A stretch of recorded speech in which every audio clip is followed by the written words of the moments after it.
Okay, we're burning film here, guys. And I'm Wilson Lai. I'm Benjamin Yap. I'm Eli Sands. You're listening to Deep Cut.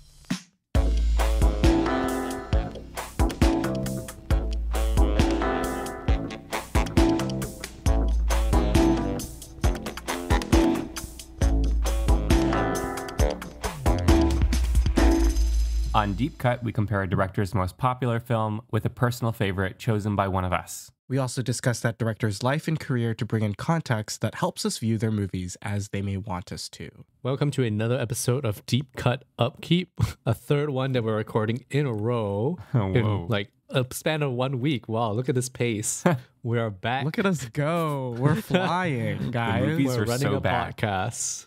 I mean, the reason we haven't recorded is because we've had 69 episodes up for a while and we just wanted it that way. Yeah, that's exactly the reason. That's the only reason why we've been off. Not job, life. No. Wilson's unwillingness to edit. Calling himself Okay, no one out. said that. Blowing up his own spot. Today we're covering Hirokazu Kore-eda's Monster, which came out in 2023 and is still opening and still playing in some territories, I think. I think Singapore is still playing it, Hong Kong's still playing it, and I think US just got a wide release quite recently. And Kore-eda was the very first director that we covered on this podcast, which is because he's a favorite of all three of us. Full circle. And yeah, well, full circle. We kind of skipped out on a little film called Broker. Well, you guys didn't. I just didn't watch it. Yeah, we just didn't talk about it. And we also skipped out on a little Netflix show. Oh, yeah. Okay, the TV's understandable, right? Yes, it is. But the film, I mean, Broker is a little bit of a deep cut pick for some people, probably. Which is why we should have covered it. Yeah, not like it's the name of our Yeah, show. but no one really cared about that movie, and also I didn't. I cared about IU. I love IU. I love IU. We're doing Korean and finger I hearts. don't know what you are talking about. Anyway, before we begin this episode, be sure to subscribe to us wherever you listen to podcasts, like us, leave us a review so that more people can discover the show. And if you want to come talk to us about movies, you can come join us on our Discord server as well. So let's begin. Let's talk about Monster, which is the name of like 100 movies, but this movie is very different from those other movies. How so? No, just kidding. I don't know. Don't Just- answer that. Don't answer that. I can answer it. It's obvious. Like, I think I can't remember, there's like a Charlize Theron movie called Monster. Yes. Yeah, about a real life killer. I have a friend whose short film is also called Monster, I think. Yeah, there's a lot of films called Monster. So, who's going to begin? Because, okay, Why don't we plot summarize? real talk, I saw this in July and it's been a long time and I don't remember much. I remember some stuff, but Wilson just saw it today for the second time. So maybe you want to talk fun. about what the film's about and what you thought about it. And then I'll jump in when I can remember stuff. Thanks, man, for putting me on the spot. Yeah. Well, we can do our general reactions, which can be spoiler free, but I think as soon as we start talking about this movie, we're going to just dive into spoiler territory. Mhm. Yeah. But the sort of, I guess, non-spoilery plot summary is this is a film about a young boy who has problems at school and his mom's trying to figure something out and he's acting out and having issues with his school teacher, and it sort of becomes a Rashomon-esque story where we view this child through three different perspectives. First, the mom's perspective, and then secondly, the teacher that he's accusing of abusing him in the classroom, and lastly, the son, Minato's own perspective. And through these three versions of the story, we get to understand these characters a little more, and I guess our preconceived notions get challenged. That's a very broad way of speaking about the plot of this film. In terms of general reactions, I saw this first in June this year when it was preview screening in Hong Kong, and I think it blew me away. I think it was definitely up there with Kore-eda's best. I sort of am realizing that I prefer Kore-eda working with other screenwriters. Well, that's not necessarily true, but the two films that he has not written that I have watched and loved are Maboroshi and this film. And I think he does a stellar job in interpreting like other people's styles of writing into his own work and sort of just making it still his own film. I think the performances are fantastic. I thought it was really moving. I thought the score, which is by Ryuichi Sakamoto, is incredible. And I think as we go into the different parts of the film, I became more and more engaged as I was like trying to figure out what was going on. And then the last section really hit me in the feels like big time the first time I watched it, because I had no clue what I was going into. And I think that's what made the second watch, I don't know, I feel like it didn't pack as big of a punch for me. I think I was sitting through quite a lot of the first and second bits being like, oh, I'm waiting to get to that third section. Right. Which is why I think I docked it half a star in my rewatch. Oh. Which does affect my year-end rankings, because for like half of the year, it was my number one. Whoa, and I think this really like damn. shook things up. But I do think it's still really emotionally powerful, but I do think it sort of suffers from Kore-eda just making formal choices that feel a little normal or like by the books, and then you just we can talk about this when we talk about our year-end list, but I think when you put it up against other films this year or even other films in his filmography, like I think about the intentionality of something like Maboroshi, which was so early in his career. Well, I think in particular like shot choices. Wow, you've confirmed what I said in my first reaction to this film, which is that I thought that a second watch would be less rewarding than you would think. Huh. Because of the way it's structured, because of the Rashomon thing. Because that's my impression when I watched it the one time. That style, or that style of narrative doesn't help you go into it properly the second time, because you already know the ending. And so that kind of melodramatic reveal doesn't hold any water once you know the whole story, which is fine for like for experience kind of thing. But I think then as like a story, just like a story, not like a experience, it's kind of falters in the way it's told. Yeah. Which is my main gripe with the film, which is this narrative structure. I don't like it. I don't even have particularly fond thoughts about Rashomon as well. I wish that this film was just done in a different way, because I think that third act with the child's perspective is so strong that I wish it was the whole film. Yeah. That's really just my main kind of point when it comes to this film. To me, I agree that my favorite passage is the final one. And I, in principle, see the utility of structuring the movie the way that it is structured, right? Where I think part of why that third chapter carries more punch is because you are held at such a distance beforehand. Right. And I get that the point is that these adults are not able to see what we eventually learn about the relationship between Minato and Yori. And to me, it does work better in principle than in execution, where some of the functioning of the school as like a business and administration, and some of the parenting is conveniently unable to reach Minato. And it's a melodrama, so I know that that's part of the deal. And in order to make its point, it needs some allowance of convenience. And at the same time, and, you know, maybe this is what I'm bringing in as a teacher as well, there were some points when I was like, come on, like really? Yeah. That they should have noticed, and rather than like not noticed. Like there's so many times when he's out of the classroom, or like he could have just said to the mom, it was an accidental elbowing while your son was throwing things. Like, Yeah. I get the whole point that it makes at one point. You know, the principal says like, you know, you are going to defend the school right now. It's like a touch too obfuscated. Like they could have just explained something. That's the thing. The obfuscation in this film that is in there to maintain its Rashomon structure is working against it. I agree. In a very odd way. And I think that's kind of what you're talking about, Wilson, where the aesthetic choices are not there to show you that the people don't see it. It's to stop you, the audience, from seeing it. From seeing it. Yeah. So I'm like, they don't notice, or you're making it so that I can't see. And so I feel like those are not aligned very well here. Because there's a version of this where you show the situation and you show how they missed it, but the audience doesn't have to be kept in the dark the whole time, right? But I get with this structure, you're supposed to say that, oh, you know, from all three angles, the audience also sees and has a different experience. But I think the alignment of the experience of the character and the experience of the audience is not quite right. And then something just feels a little off. So I feel this directorial hand of like, oh, I'm just going to cover this part of the screen so you don't see it. That's the feeling I get when I'm watching the film.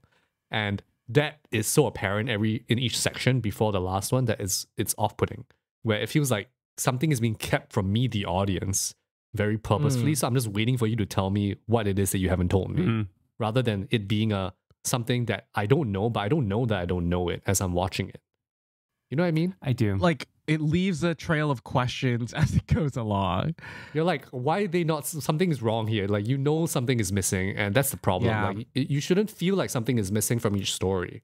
Like, when talking about the administration and the educators side of things, I think that this could be seen as like a critique of the education system and how it fails students, or it's also definitely a critique of Japanese society as a whole and how insensitive, or like how it makes it really hard for queer people to come out because you are in such a society that is so oppressive in that kind of way. But I also can see that, I don't know, like with characters like the principal, which sort of does semi get fleshed out but isn't given enough time to like explain herself. Like, I think that was also fine with having her as sort of like an evil driving force for most of it. And I also do think like in Japan, like students like these do like slip through the cracks. And I think people in those sort of educator roles like sometimes don't do a good job. Yeah, I see what you're saying, Wilson. I think its goal is to make that kind of broader social critique. I think where it misses is that because of those dodgy details about the working of the administration, it too easily becomes about how these specific people failed rather than the overarching system around them. Right. There are a couple of points when it does talk about how the merit system works in Japanese schools, or, you know, the mom imitating the comedian on TV making fun of a man dressing as a woman, and, you know, the teacher saying like, be a man during the exercises. There are a couple of points when it makes its argument more broadly social, but I think it's too few and far between to really make a full, robust systemic argument, as I think you're saying it should do. Yeah. And furthermore, I'm thinking more about what you said a little bit ago about Kore-eda's style. And maybe the gentleness and the kind of standard coverage in some places also creates the feeling of a calm world in which there is not pressure to adhere to some social norms. Right. I think actually the structure of a thriller works against its argument, and the style of a gentle drama also works against its argument. Yeah. Does that make sense? Yeah, it does make sense. And I think he was definitely like, well, I don't know how the process of him acquiring the script was, but he was definitely chosen specifically for that third section because Oh, yeah. works well with children and is good at like presenting this sort of like alternate beautiful reality that children like live in. And those are like his like hallmarks. And then I think the other stuff, I think he handles decently. Like, I did feel, at least with the first time watching it, I was really intrigued. And I think especially that first section, I think Sakura Ando just does all the heavy lifting for him. Yeah. Totally. And her sort of growing desperation and our also growing desperation, because both like she as a character and us as viewers have no clue what's going on. Like, literally, like we're just left in the dust. Like, we have no idea what's happening. Yeah. But I think Ando's so good in that first section that it makes it fine. But I think it's that second section that is like struggles to find a grip. Yeah. Because I think the first section also, Kore-eda does that like he knows how to do that kind of like melodrama where things are going wrong as well. Yeah, it feels not as well researched in the second section even. And like everything with the school, she hits a wall with the admin so abruptly and extremely where like right from the jump, they're giving her nothing. And that I find hard. That's quite shocking. That's confusing also because when you experience that, you experience it from her perspective of being blocked. But that section is not aligned with her. That section is aligned with other people. Huh. But you feel blocked like she is blocked. So it's a confusing construction of like, who am I with right now? Because I think the school teacher being the person you're aligned with is also just an odd choice. I wonder if there was somebody else who could have used. You know, like maybe the principal could have been in like another way of doing the admin thing. So then she can process it through like different people telling her different things because she's not there, right? And then that would be a different angle. But because the school teacher is really not interesting as a character and he just is not seeing things, so it's not quite pulling its weight in the middle of the story. And then it just hits this very obvious second act lull that leads you into the third act. So, I mean, I think the first act still functions on its own. I remember still being quite engaged in the first act, even though I was very confused. But the second act really lost me in the kind of experience of it. But we should talk about the third act. Oh my God. And what a third act. I do think this is like my favorite ending of a Kore-eda film. And it like, I think it just saves it. It saves it. I think it's so incredible. And I think in its like conception of these ideas about queer people being able to create a space for themselves and like found family and just all those notions that are sort of universal to the queer experience, it sort of handles it with such beauty and such care and such gentleness in a way that I think maybe like only Kore-eda could. And just getting to spend time with those two boys in their hideout, in their little special place was magical. Great production design. Yeah. It feels very genuinely made by children. I'm thinking a lot about how, in addition to creating their own space for themselves, they crucially are the ones who save themselves in the end. At the end of the second chapter, it seems like the teacher and the mother are going to be the ones to save the kids. Right. But when they look in the train car, they're not there anymore. And then at the very end of the movie, we see that they found their own way out of the landslide that trapped them in the train car, right? I think that that is very nice. That it's not forcing a reconciliation or this need to assimilate for the kids who are queer in the end. Right. That they are the ones who have their own tools and capabilities to make their own life and find their own happiness. And it is euphoric in the end when they are just running through the grasses. It's great. It's kind of like the found family kind of thing, right? Like this is just a pair, it's a found family. But I guess I'm trying to think about the other films. I guess Shoplifters, you also get a sense of like the family you leave. And I guess this is kind of like the people, I won't say leave, but like the communities that are not accepting of you or like that you are choosing to be apart from. Yeah. And choosing the place that you want to go to that actually makes you happy, that actually like you feel a belonging to. So I think that's quite powerful. And I think it doesn't beat around the bush, right? I don't think it does a thing like that, like sort of some shit like Love, Simon does where his parents are like, oh my God, so happy that he came out, and it's like, I don't know, all cheers and everything. Like I think there is like, even in these kids who are so young, I think there's like a understood reality where they are not going to be accepted in the wider society. And I think that like comes to light very clearly to me as an audience member when you have that like montage at the end where Minato like recounts previous times where subtle homophobia or like hetero norm being applied onto him, like I don't know, his dad being a really strong rugby player and his mom telling him in the car, I promised your dad that I will only leave you alone once you get a wife and kids and a family. Right. And then her laughing at the cross-dresser on the TV. Like those sort of quick compounding of small events in that last section really drove home that idea that it's never going to be all right, but they're going to try their best to make it all right for them. And I think that was just magical. It was beautiful. I guess I think about how like its portrayal of queerness is not something it's quite subtle in a sense, and it's not like a message movie, you know what I mean? Yeah. No.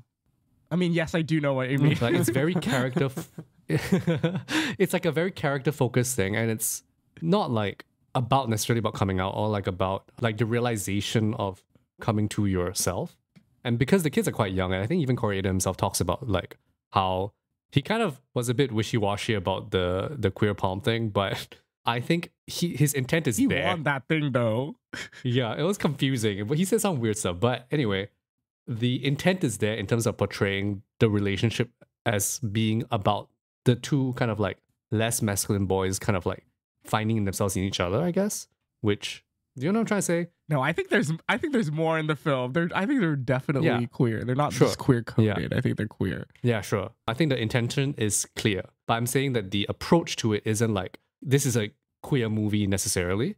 Does that make sense? Right. Where it's like Yes, trying to be like use that as like part of its marketing or whatever, because it really didn't. I don't think so though. I think that was intentional. Like Really? I think they sort of want a Trojan horse. Oh, sure, Yeah, I think the general public in Japan is still quite homophobic. that's true. I think That's true. like by Trojan horsing or like advertising this as like a new Kore-eda drama, people will get like, I don't know, sucked in. And like I didn't know at all. Like I was just like, why are they awarding him the queer palm? Like of course he did not make a queer movie. Like I was like, I was confused. But then I saw it. Maybe that's why it was approached in that way. Like maybe that's why he had to approach it in that way for the story. That's interesting. It's interesting for marketing.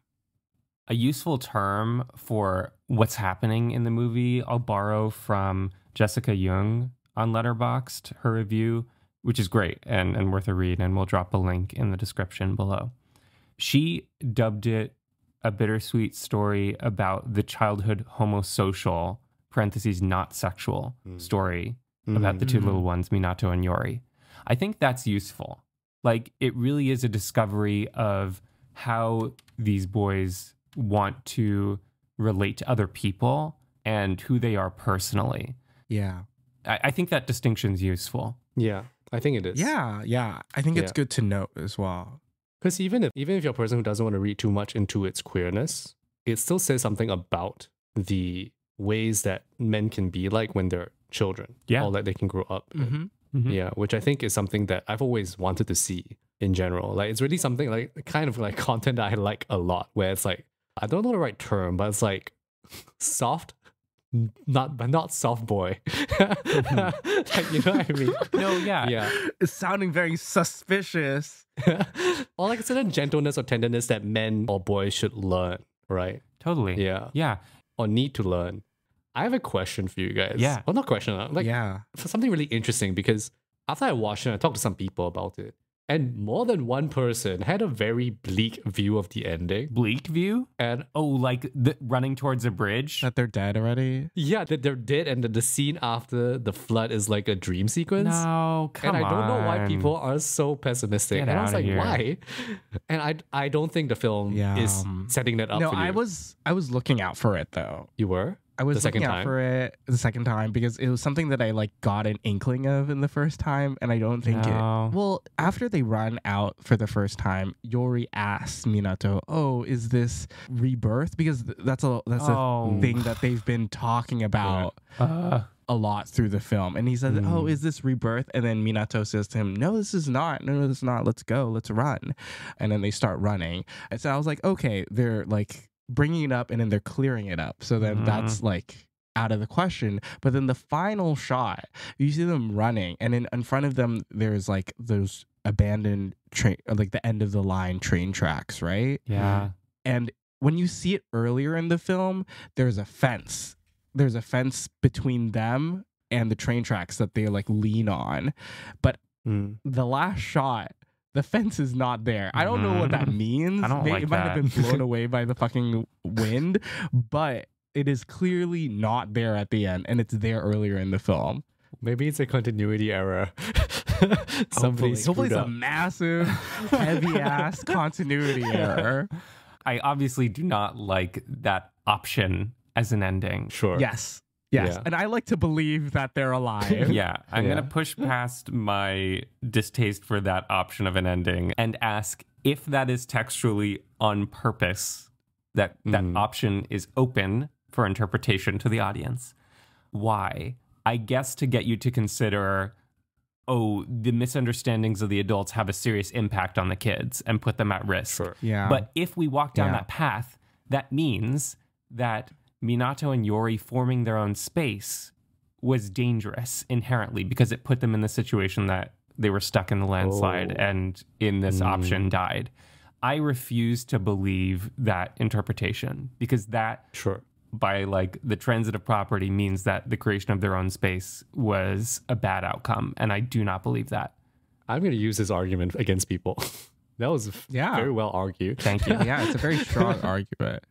And it would sort Yeah. of go against the whole third act. Yeah. And also the idea Yeah. that they can save themselves, which I want to believe in this movie. Right. Yeah. But I don't know. He's also done that in the past, right? With like Nobody Knows. That's true. Yeah, that's true. He's gone real dark. I think some people like tragedy in their films. You know what I mean? Like tragedy sometimes makes things more beautiful for some people, but I don't. And there exactly is a problem with, I mean, not that I'm one to be saying there's a problem with a lot of queer cinema, but there is a lot of queer cinema that ends in tragedy to make its point and draw pathos from a straight audience. Yeah. And I don't think that straight audiences should be pandered to like that and need to see the utmost tragedy or perfect characters in order to relate to queer stories, that we should be moving past that by now. No, I agree. I feel I'm going to tee up an argument in 2023 review episode that I'm not going to talk about now. I'm going to say there might be an argument. Ben's gonna be like, should be no more queer movies made. Period. No. Period. Cut back to the end of our Carol episode. I might talk about one of those movies you're talking about, Eli. Oh, wait, like you're thinking Yeah. of another director? Like a Another kill your film. gaze kind of movie. Oh my God. Maybe not kill your gaze, That's but a trope. That's a trope. yeah, But, That yeah. is- but more that they die. But sure, maybe from a writing standpoint, yeah, kill your gaze. Yeah. Wait, I really... Okay, we'll leave it as a teaser, No. but off mic, tell me who you're thinking of. Oh no, Yeah. wait for the episode. Oh, I have to wait. I'm your Oh, co-host. damn. He's got to be ready in the moment now. Fine. I think we can talk a little bit about the score because this is yeah. Ryuichi Sakamoto's final score. But I didn't man. realize until after I watched it the first time, because I knew he scored it, but I didn't realize that it was just taken from his other music work prior and like just fit in. I had a suspicion it might have been that. I didn't know that. But I do still think it's like gorgeous and super effective when it's used. I think the light piano works wonders. And then you really get to that horn section, or like what, I don't know how you describe that, but that sort of goes into that final bit with Minato running to their safe haven as the horns, or how do you call those instruments? Like those two instruments. To me, I refuse to speak ill of Sakamoto, and I think that it is a very pretty score. I think it is most effective in the third go around of the story, which, you know, everything is more effective in that third passage. Yeah. But similarly to what I was saying about the coverage being kind of pat in those first two chapters, I think the score, when it comes in, feels a little too, it's a little simple. Yeah. It's kind of doing one thing and it's doing a very standard thing. Yeah. Sakamoto's great. Rest in peace. Rest in peace. I'm worried that Kore-eda and his cinematographer Ryuto Kondo are sort of falling into a house style. I think they are. Ooh, explain more. Well, okay. Ryuto Kondo and Kore-eda have worked on Shoplifters, The Makanai, which is his Netflix series, and this movie. And they all are very glossy with very nice steady cam shots of people walking places. And it's like generally evenly lit scenes. Like I am just worrying that things just feel glossy. And it's not like Father Like Son. It's not like TV movie. Like, at least we're not in that horrible territory. Still a good movie though. It's But a yes, great movie. No, I disagree. it's a TV movie. I don't like it. I do not like that movie. I like it. It's my first Kore-eda. I watched it on the plane. Like, it's fine because I don't think Kore-eda was always that visually oriented. But I wish more. Like, I feel like if anything could elevate his directing for me, is that it would be more Right. intentional shot choices. I've been thinking to this point all week about something that, The quote. yeah, who sent it? So I sent it. Something that Ben sent in our group chat. Ben, do you want to just describe what this was? Yeah. So my last film of 2023, I watched Still Walking, and then first of all, favorite Kore-eda film. Agreed. We should have talked about it on the podcast. Agreed. We should do its own episode. Maybe I'm about to do 30 minutes on Still Walking right now, but anyway. Drop it. So I decided to do some Googling and like just reading about the film and about the making of it. So I found this interview, I think with Filmmaker Magazine and Kore-eda about Still Walking. And he talks about how he had a conversation with Ho Xiaoxian, who watched his movie kindly and like gave him notes and like told him it was great. Watched Mabaroshi, right? Watch Mabaroshi, not Still Walking, years ago. Oh my God. And Ho Xiaoxian was like, did you storyboard the whole film before you shot it? Because it shows. And then he said, it's odd because you used to do documentary and you would know how to shoot people in their actual habitat. So you need to like see people before you can shoot people. Right. So Kore-eda took that to heart really a lot. And then he decided that he stopped storyboarding and then he would go on to set and then find the scene and shoot the scene based on what the characters and actors were doing. So that's really interesting because that means that he had to switch. He changed the way that he thought that he would work in narrative film. Right. Because Mabaroshi was his first and he thought he had to work in a certain like filmic style that looks like film. And then I guess after that, realized that the documentary background that he had could still be used for narrative films and still feel like a movie. And of course, we're all very used to that because a lot of documentary shot movies are made. But see, I'm thinking about this so much because there are Kore-eda movies that are very visually patterned and there are ones that are not. Okay. Even in his post Mabaroshi era, which is the 99% of his career, right? Like all of it. Yeah. So Yeah. Mabaroshi remains my favorite of his camera direction style movies and lighting movies. Yeah, it's beautiful. It's just a really lovely to look at movie, and he uses distance so well, setting the camera really far back from characters. It's very, very effective for what that movie is doing. And he does not return to that ever.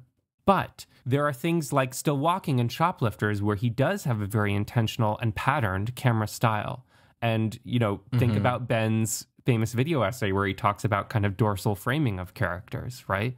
He is very effective at choosing non-conventional angles for filming his characters, even while getting to that kind of documentary idea of responding to what the actor's doing in the moment, apparently. Yeah. In Monster, and certainly like Father Like Son, less so. And I connect a little bit less readily with those movies, I think, because the camera style is more pat. You know what? I think Ho Xiaoshen saw Mabaroshi and got scared. Got jealous. He's like, this little shit is coming from my crown. And that's why he told him Gave him bad not advice. to storyboard. And that's why Ho Xiaoshen will forever be goated, in my opinion. King, I'm thinking of you. I love you. I love you, Ho Xiaoshen. I'm sending good vibes out there, hoping you're doing okay with family. Oh, yeah. Love you. Okay, here's the thing. I am not a huge Ho Xiaoxian fan. Nor I. Fuck you. I see that now, Wilson, and I also realize that I don't like Mabaroshi that much because it feels like a Ho Xiaoxian movie. Huh. Which is very ironic, right? Because I don't like the distance, because he's trying to tell this like story.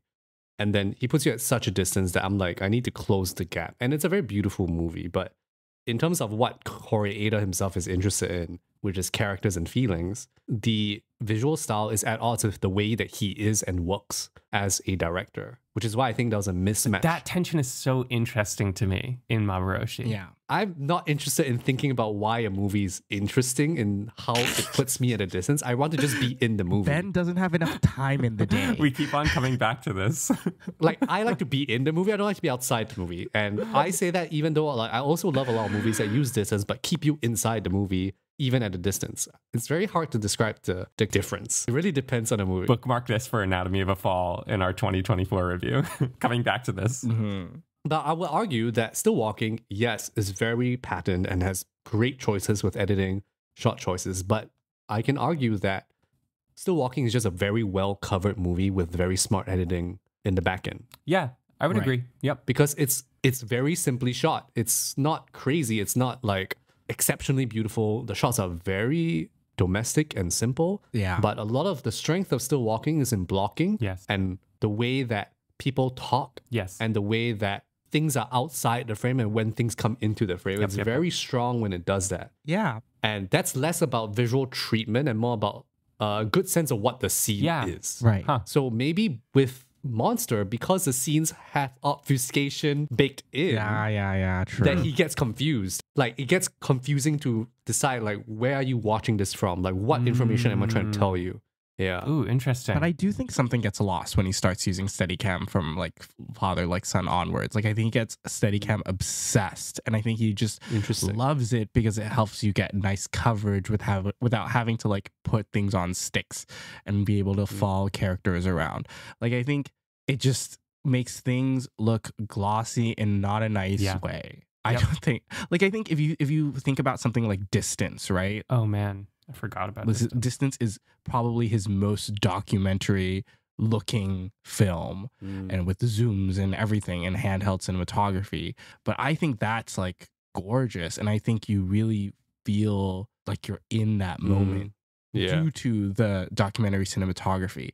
But when you pair that sort of intention with something as sleek as a Steadicam, it's like, where are you? You're going in two different directions at the same time. I wonder if he chooses it because it gets in the way of performance less.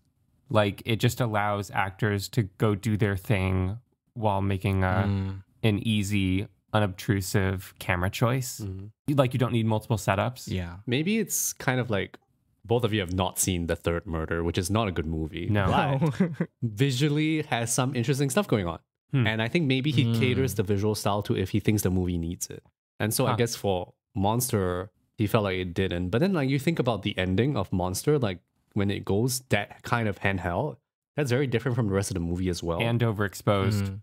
Yeah, so I think maybe there is that intentionality. And then when he realizes that the scene is just like a people talking and it's not especially interesting, then he just kind of lets it be standard coverage, which maybe is not always the best way of going at things, but does make me feel like the visual stuff is a bit lackluster because it feels less intentional. It feels like, okay, let's just do coverage for this scene rather than like, let's do coverage, but why and who and from where. Like those are important questions. Yep.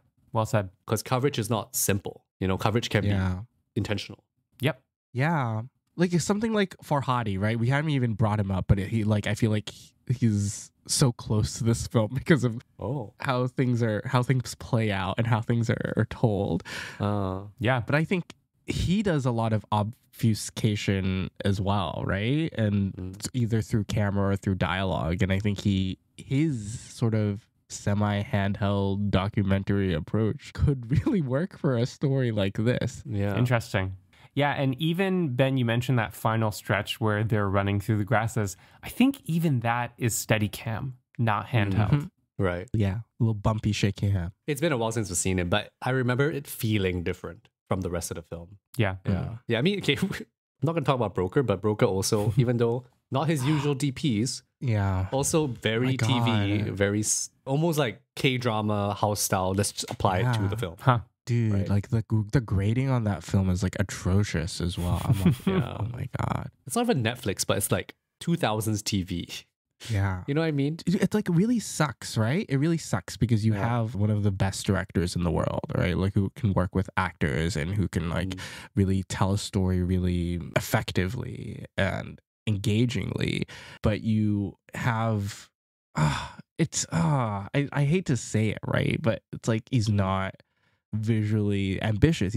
That's not what he tries to do. But I like that's my like big wish, my big hope. Like, please.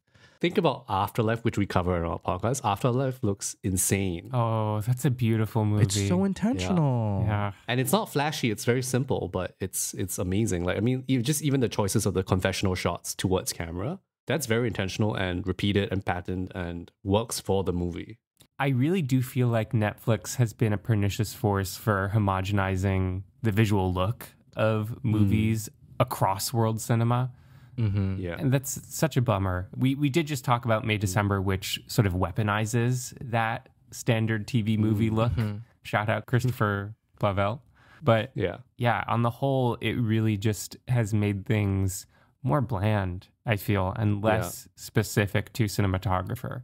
Because Netflix went to these places and it's like pumping money into those industries and giving filmmakers all the tools that they want. And then they're taking the money and they're doing all the tools. And then now I think are just gotten used to having all the toys. But actually the limitations actually give you a chance to make something that looks a bit different.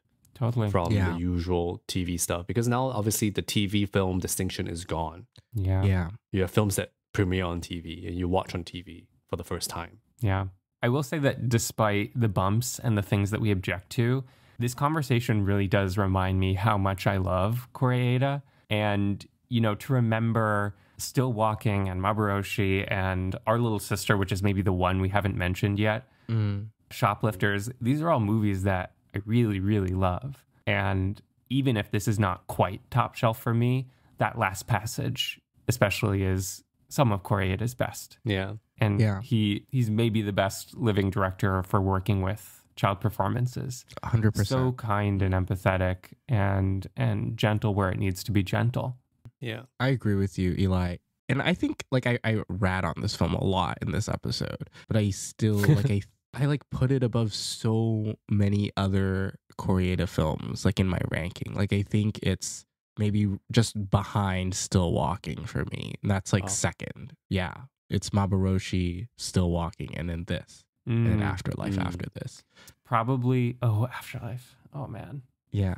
I think the power of this movie, especially in the last act, is awe-inducing. Like, I think, especially watching it for the first time, you really are, like, Trojan horsed into this story. And I'll tell you, it took me by surprise like no other film did. And I think that I was so happy that it was not a revelation of like classic melodrama, which sort of reveals a sort of sadness.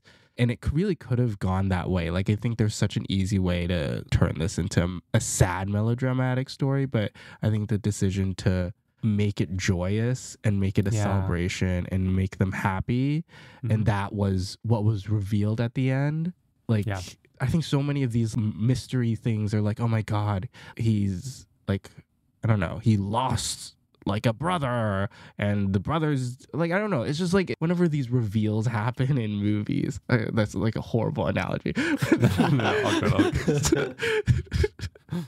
Whenever those like mystery films happen, the reveal is always like something that you dread. It's like something you least expect in the worst way possible.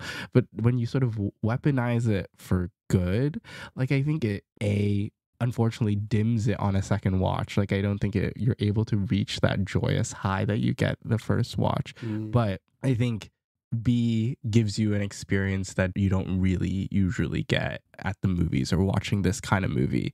So I think that's sort of what makes this film really stand out in Kore-eda's filmography and also the other films of the year. And that's why it's still up there. It's still top 5 for me this year. Still top 5. I love Kore-eda, guys.